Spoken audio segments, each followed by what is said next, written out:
To me, this is so unsettling because going back to how I started this discussion about divide and conquer, I'm going to discuss something that will be difficult for a lot of people to remain open to. But I pray you listen to my connections, because this, unfortunately, has been a theory of mine for some time. It's just that, like I said, my brain really needs to collect as much information as possible before I can make those connections. So when things that often grow enormously in a culture or health, I wonder why. I have great intuition because I notice everything. And when some things don't add up, I keep mulling it over in my head until it finally does. Sometimes this takes minutes, it could take hours, but often it usually takes months or even years. Especially when it's something as personal as what I'm getting to connect all the dots here. At first, when we look at the rise in people self-identifying as trans, culturally, it seems as though people are finding their true selves and trying to express themselves in a way that makes them feel truly seen and loved for who they feel they are. And that is super important.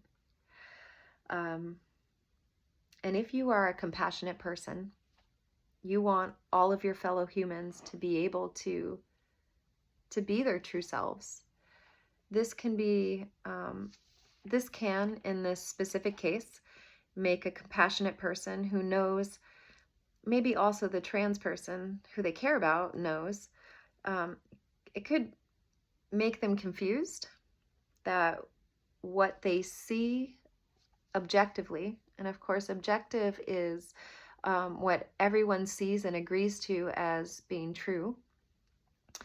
So what they see objectively is not the truth, and that which is subjective, not wrong, because subjective is how you feel and who you think you are, and it's based in your emotions and how in your mental state, like really how you see yourself as a human. But subjective is one's personal point of view. So it's what you think about yourself alone. This is exacerbated by the fact that all humans have characteristic qualities, in my opinion, of both femininity and masculinity. And that's very different from a female, which is a noun, and a male, also a noun. And so that's the actual physical person, but femininity and masculinity are actually, and I've heard it argued different ways about that it's like part of your soul or part of your way of being.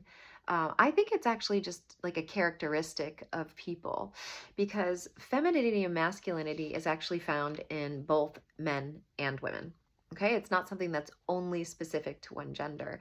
It is actually a characteristic of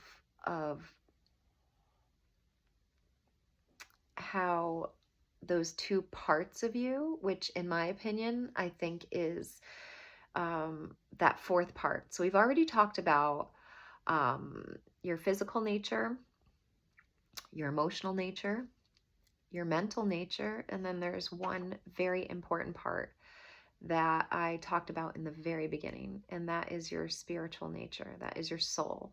That is the thing that animates you. That is God within you. That is self-love. That is such a bigger part of everybody, and we have absolutely been separated from that. Okay, I'm going to move on. So like I said, these are not the same as your physical gender, which is determined by your chromosomal structure. And that is XX for women and XY for men, which in turn determines your hormonal structure by way of your endocrine system. Our endocrine systems are being overwhelmed by all those incredible and very unnerving facts about the poisons, toxins, and plastics that I mentioned earlier in our food, water, and our air. That is also why if you ever go off artificial hormones, if you happen to be somebody that is transitioning and taking artificial hormones, your body seeks balance. And so if you were ever to go off of them, your body will immediately return to what's called homeostasis. And what is that?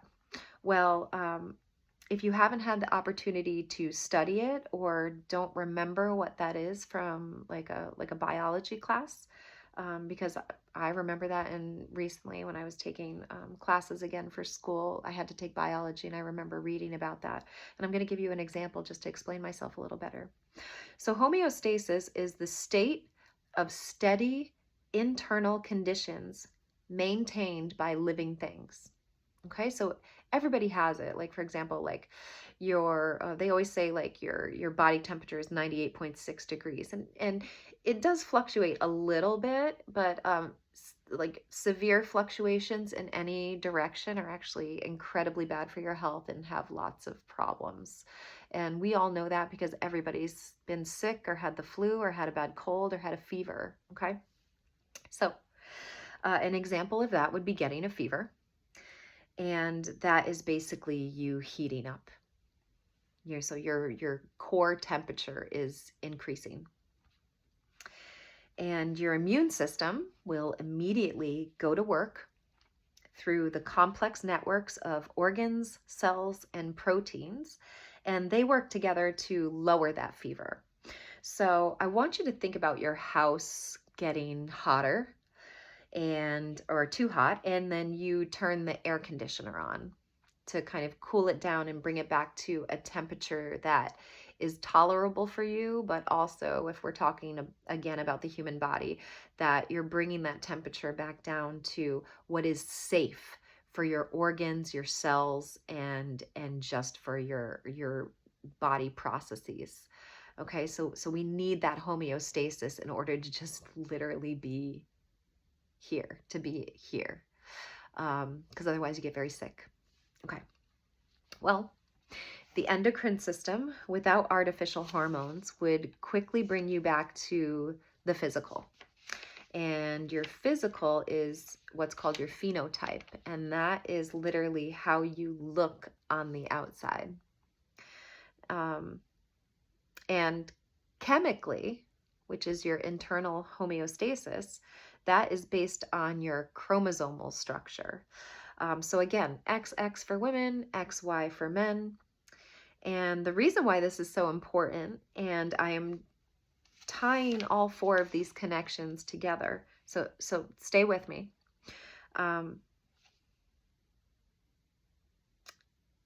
Because you're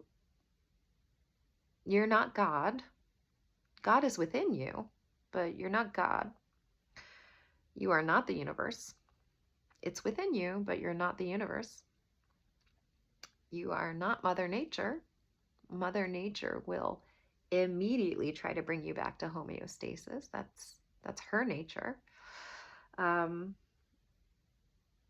you can never fully replicate through science what God so perfectly did to create us over millions of years.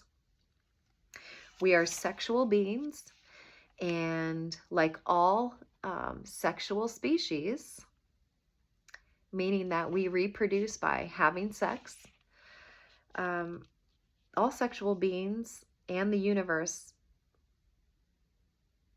the universe only needs two genders in order to create so much complexity that not a single person on the planet is like another person. Nor should you want to be. Did you know that? I love this fact. It's really cool.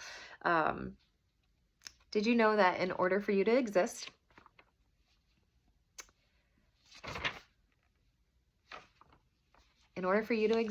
and be you, every single one of your ancestors had to live their lives the way they did, meet in the ways in which they did, have sex in the exact order in which each ancestor did, in order for you to become you.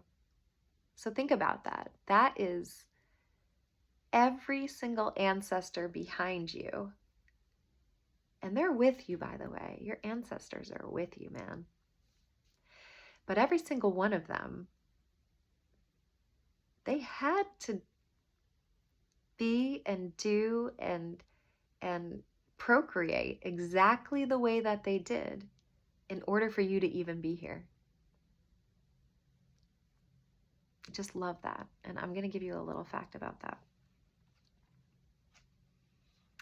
Statistically, the possibility of you ever existing, and this is a crazy number. This is the smallest number I've ever tried to calculate.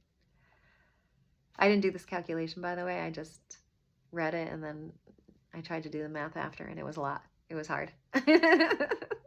So we have calculators. Anyway, statistically, the possibility of you ever existing is 1 times 10 to the 2,682,000th with a TH at the end. Thousandth. That is a crazy small number. Excuse me, 1,000th power. So virtually 0. Meaning, and of course this data is from, I remember reading from an article, and I believe the article was dated 2017, so that's 7 years ago. So there are, even now, there's more humans on the planet. So that number, that 1 to the 10 times 2,682,000th power would be an even smaller number. Infinitesimally, I can't even fucking say the word that I wrote. Excuse me. Smaller than that. And what that means is that each and every one of us is a living miracle. Miracle.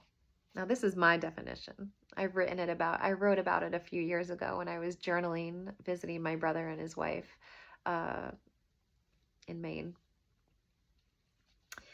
And that miracle, noun, according to Liz, something seemingly unlikely to occur according to what we normally anticipate. It seems out of our control, or the possibility of it occurring close to nil. However, we understand us, our birth, and becoming because it has happened. We're here. So accepting our existence is actually accepting that miracles exist. So you are a miracle, whether you like that word or want to think about yourself that way, but you are a miracle. The fact that you're here just proves that, because it's so unlikely that you would be here that I just don't see it being anything else than that. You know, it's just too small of a number, the possibility. Anyway,